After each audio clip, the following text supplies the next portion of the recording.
এনসিসির বিষয়ের ব্যাপারে আমরা তীব্র দ্বিমত পোষণ করেছি। আমরা বলেছি এটা এই মুহূর্তে অপ্রয়োজনীয়। আমরা জানেন যে আমরা প্রত্যেকেই জানি যে একটা সুষ্ঠু নির্বাচনের পক্ষে আমরা আছি। একটা সুষ্ঠু নির্বাচন হলে একটি রাজনৈতিক দলের রাষ্ট্রীয় ক্ষমতায় প্রতিষ্ঠিত হওয়ার একটা সম্ভাবনা আছে। সুতরাং সেই রাজনৈতিক দলটাকে কিভাবে হাত পা বেঁধে দেওয়া যায়, অনেকের মধ্যে সে ধরনের একটা প্রচেষ্টা আছে। তার মধ্যে এনসিপি, আমার মনে হচ্ছে যে সংবিধান সংশোধন কমিটি অথবা জাতীয় ঐক্যমত্য কমিশন তারা এনসিপির কথাটাই বেশি শুনছেন, তারা তাদেরকে প্রাধান্য দিচ্ছেন।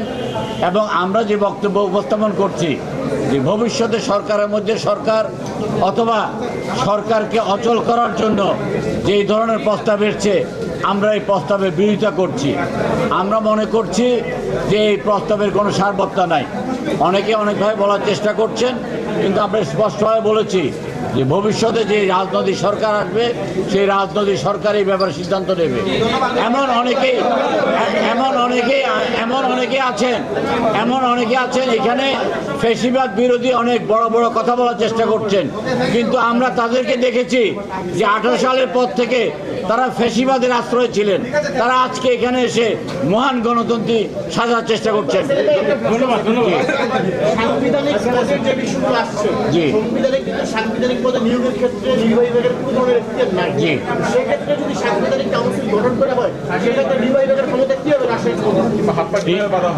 এখানে পুরো ব্যাপারটা যেভাবে যে 8 জন বা 11 জনের নাম প্রস্তাব করা হচ্ছে, তাদের মধ্যে অধিকাংশ হলো যে বিরোধী দলের স্পিকার, বিরোধী দলের ডেপুটি স্পিকার, বিরোধী দলের উচ্চকক্ষের ডেপুটি স্পিকার ইত্যাদি পদগুলো এমনভাবে সাজানো হচ্ছে যে সেখানে সরকারের হাত পা বেঁধে দেওয়া হচ্ছে। আমাদের বক্তব্য এখানে। ধন্যবাদ।